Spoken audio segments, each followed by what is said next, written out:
Панајот Гиновски. Панајот Гиновски е роден во 1842 година во селото Галичник. Тој е најстариот син од четворицата синови: Панајот, Васил, Теофил и Алексо Гиновски, на учителот од Галичник Крсте и Катерина од Лазарополе.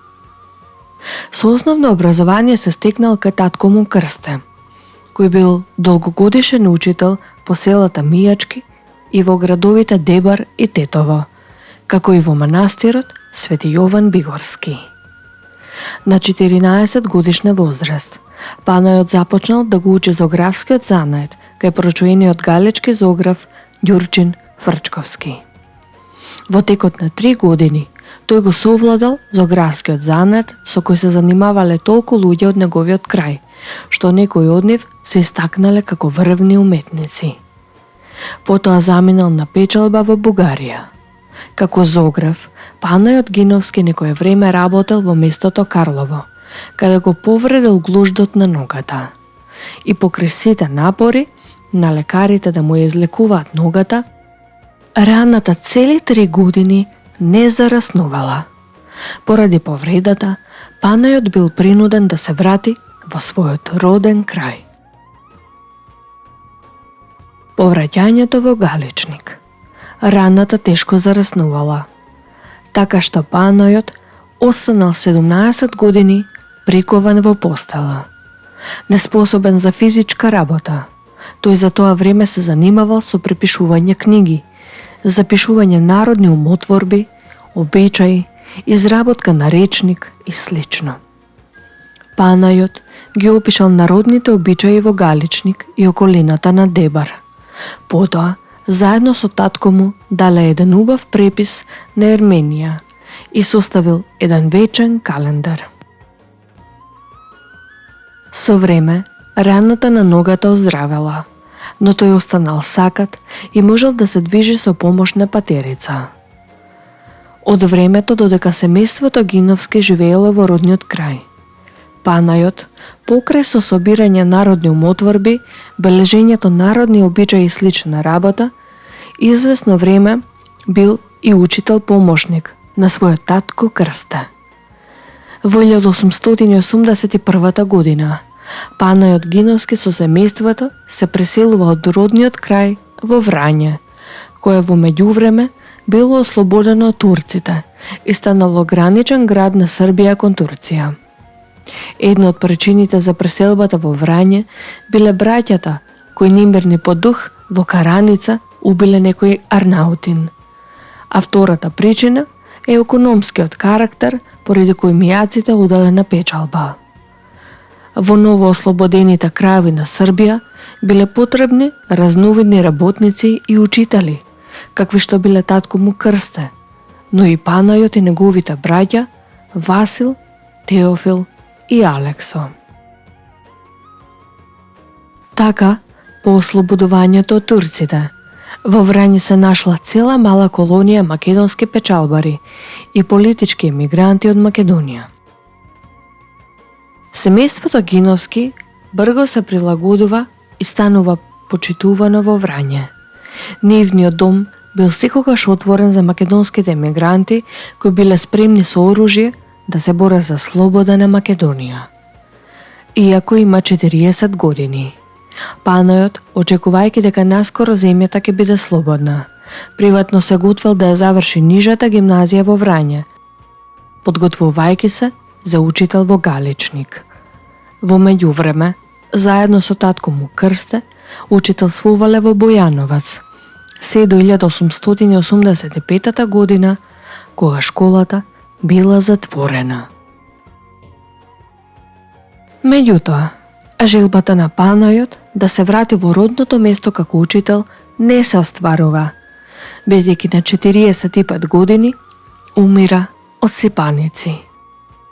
Панајот Гиновски починал во пополдневните часови на 8 август 1886 година во Врање. Набрзо по смртта на Панајот умираат и неговите родители. а браќата, на покана на владиката Иларион, се преселуваат во Црна Гора, каде Теофил и Васил изработувале иконостаси и изографирале разни цркви, а Алексо се занимавал и со фотографскиот занает. Најмалиот брат Алексо му ги дал запишаните материјали кои ги оставил Панајот Гиновски на рускиот конзул во Црна Гора, кој потоа ги објавил во продолженија во Петроградското списание Жива старина од 1899 до 1905 година. Од биографијата на Панајот Гиновски се гледа дека тој во млади години се занимавал со зоографската уметност, со која што се занимавале толку луѓе од неговиот крај во минатото, особено во 19 век, од кои се познати низа тајфи на мијачки зоографи и копаничари. За жал, некои зоографски остварувања на Панајот Гиновски не се познати, но во врска со зоографската уметност се знае дека заедно со татко му дале превод од ерменијата од грчки на мијачки говор. Ровински, кој ги објавува дел од материјалите на Панајот Гиновски, истакнувајќи ја нивната вредност поради што се пишувани од домородец и на чист народен мијачки јазик, се задржува на оној дел од зборникот што нему му се чинело дека ќе е интересен за науката. Во описот се зафатени народни мијачки обичаи и географско-топографскиот приказ на мала и голема река со некои соседни области, како и мијачките народни песни, кои ги објавил дури во третиот продолжеток на зборникот. Ровински притоа забележува дека во материјалот на Гиновски имало и многу одделни листови напишани со разни раце, што говори дека покрај што самиот запишувал народни песни, Панајот добивал и од други запишувачи. Мијачките народни песни, запишани од Панајот и некои негови соработници, биле печатени во неколку продолженија. Тие го представуваат најобемниот и најважниот дел од заоставнината на Панајот Гиновски. Иако не е прв собирач, со оваа збирка од мијачки народни песни завзема едно од поважните места меѓу собирачите на македонски народни песни од 19 век и прво место меѓу луѓето од мијачкиот крај. Фолклорните материјали што ги запишал Панајот даваат увид во богатството на фолклорот кај мијаците, донесувајќи низа песни што дотогаш не биле запишани. Овие песни изобилуваат со мотиви во народното творештво и чистиот мијачки говор.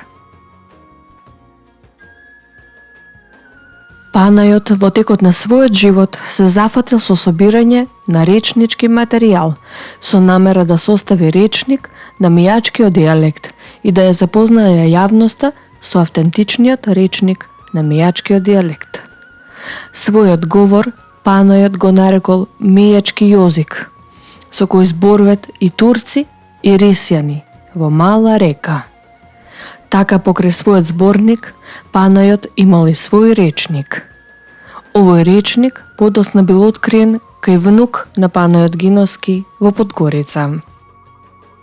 Речникот бил мощно драгоцен, затоа што на едно место дава собран материјал на еден македонски говор. Во текот на Втората светска војна, овој речник бил загубен, но за среќа тој претходно бил целиот препишан и зачуван во архивата на Српската академија на науките и уметностите во Белград.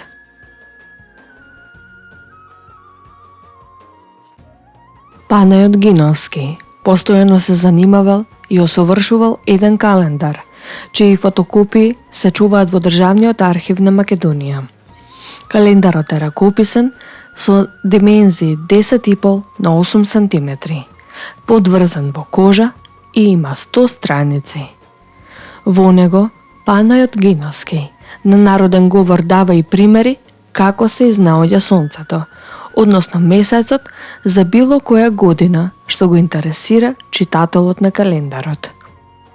Наследството кое Панајот Гиновски го има оставено е огромно и има големо значење како и за мијаците, така и за целиот македонски народ.